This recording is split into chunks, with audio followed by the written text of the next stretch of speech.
Le mois de mars est un mois dédié aux femmes à travers le monde. Il consiste à permettre à cette couche féminine de défendre son droit dans la société. En Guinée, malgré les efforts fournis dans le cadre de l'épanouissement de la femme, nombreuses sont celles qui sont encore marginalisées. La plupart affrontent courageusement la vie et ses défis. L'épanouissement de la femme, en Guinée, ce n'est pas au top. Parce que pourquoi? Les femmes attendent toujours qu'on leur donne quelque chose, aiment tendre la main. Pourquoi tendre la main? Nous pouvons aussi faire comme les hommes.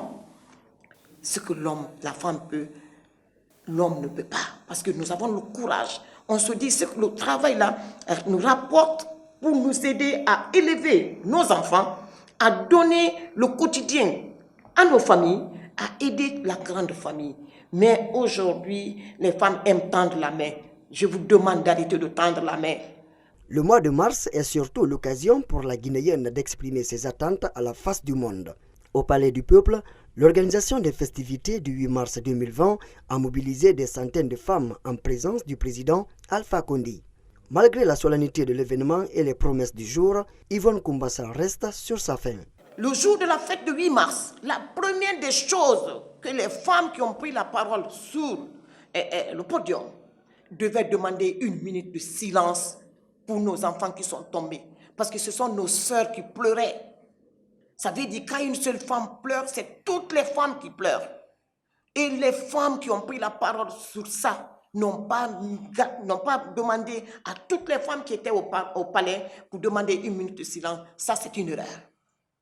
Ils doivent reparer pour demander 1 minute de silence pour nos enfants qui sont tombés, qui étaient censés pour aller défendre la nation. La nation, que de se mettre à danser, que de se mettre à chanter. Il y avait d'autres qui pleuraient. Il y avait plusieurs familles qui pleuraient ce jour-là. Et je pense que la fête, elle était bien. Mais c'était aussi bien qu'on renvoyait la fête du 8 mars juste après l'enterrement des enfants. On pouvait fêter en montrant au monde entier que les femmes guinéennes sont capables et responsables. Ça n'a pas été le cas, mais on remet ça autrement. Je sais que ça sera corrigé. Binta Nabé, une autre activiste non des moindres. Le 8 mars est l'occasion pour cette femme leader de la société civile d'apprécier les progrès réalisés en matière de protection de la couche féminine, souvent victime de violences en Guinée.